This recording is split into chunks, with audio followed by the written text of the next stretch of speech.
নমস্কার সবাইকে। আমার নাম তনু। আমার একটা ছোট্ট ছাদ বাগান আছে। এটা একটা কাগজ ফুলের গাছ, অনেক বড় হয়ে গেছে, প্লাস ব্রাঞ্চগুলো কিন্তু অনেক উইক। তাই জন্য বর্ষাকালের জন্য গাছটা ছোট করে, একদম ছোট করে আমি ছাঁটাই করে দেবো। এবং ফুলে ভর্তি গাছ কাটতে সত্যি খুব মায়া লাগে, কিন্তু কিছু করার নেই। এই সময় না কাটলে অন্য টাইমে যদি কাটা হয় তাহলে গাছ কিন্তু অনেকটা শখে চলে যায়, প্লাস গাছেরও গ্রোথ অনেকটা কমে যায়। একটা প্রুনার নিয়েছি, স্যানিটাইজ করে নিয়েছি প্রুনারটা, সেটা দিয়েই কিন্তু আমি ডালগুলো কেটে নিচ্ছি এক এক করে।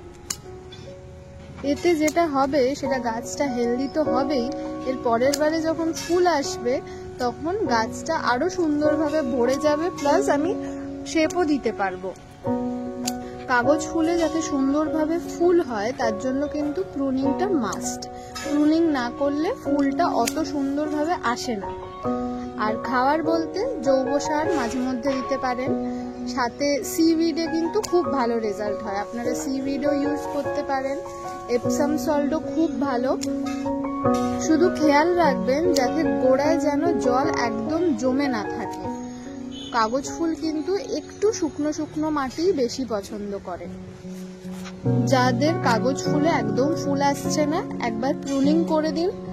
সাথে কিন্তু চায়ের পাতা অবশ্যই দেবেন। চায়ের পাতা দিলে খুব তাড়াতাড়ি ফুল আসে।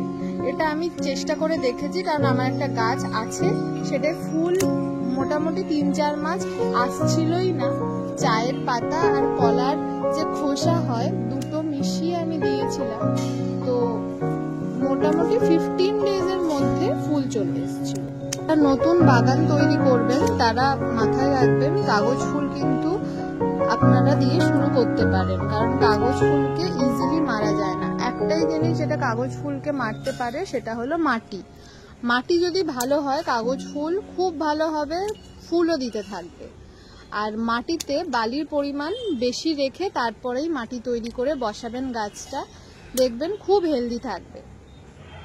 এত ফুল কেটে দিতে এত মায়া লাগছে যে কি আর বলবো, কিন্তু কিছু করার নেই। গাছের স্বাস্থ্যের কথা ভেবেই আমাকে এই জিনিসটা করতে হচ্ছে। প্রুনিং করা ডান। এবার আমি ভালো করে খাবার দেব গাছটাকে, আর কয়েকদিনের মধ্যেই কিন্তু আবারও ফুলে ভরে যাবে। সবাই ভালো থাকবেন, টাটা।